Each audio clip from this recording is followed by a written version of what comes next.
First and foremost, the single thing in reality that continued throughout my 21 years was that I left my daughter behind. I learned the power in one decision by thinking of the night of my incident over and over again. I was supposed to be spending that weekend with my daughter. She was 2 years old, going on 3. I chose to try to make a quick move and get some quick money instead of sitting there waiting on her.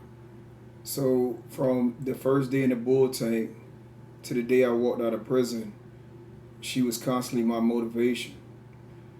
I had to, and I mean I had to show her that she meant everything to me.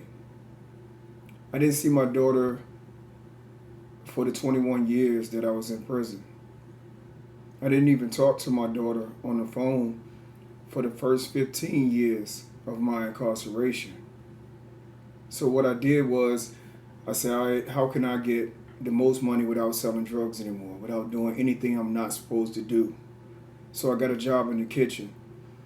I worked every single day, all day. I took half of my check and I would send it home to her. I would also go and sketch out cards because I draw just as much as she does. She has the same talent as me as an artist. So I would sketch out these sketches and get the card makers to make cards. I would send cards every month. I would write her letters and send it to her. And my ideal was when she got old enough, she would see how much I loved her. That's all I wanted her to know, is that I did not leave her because I didn't love her. I did not choose her because I didn't love her.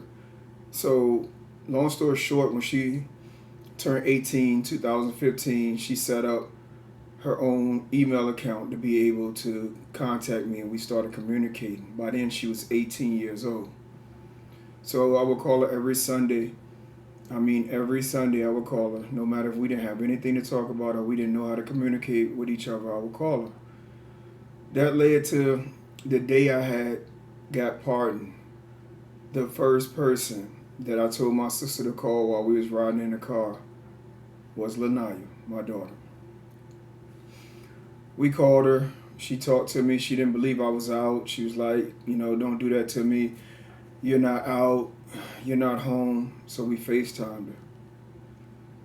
As soon as she seen me, she fell down in the hallways of Norfolk State University and started crying.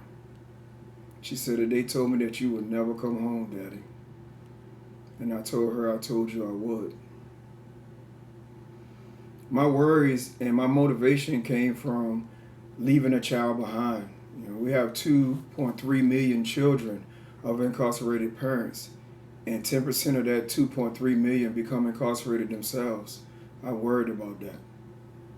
But since I've been out, I had the pleasure of seeing her graduate Norfolk State with honors, getting her master's degree in engineering. So I didn't have to worry about her being daddy-like in that aspect. My motivation came from worrying about the wrong man getting a hold of her. Because as we know, wicked men get great women and they start to reflect that wickedness. That's their strength. And reflecting what our strengths are and supporting who we are as men. I worried about that. But at 27 years old, she hasn't had a child. She is healthy mentally, spiritually. So that didn't happen to her either. I sit now taking a day at a time to regain that relationship with my daughter. But that was one aspect of my motivation and how I reactivated it over and over again, because I learned about women because of her. I learned about men and how I was as a man because of her. She was my everything. She's my twin. And Lanaya, know that your father loves you and that you helped me through my incarceration over and over again. Love you, baby.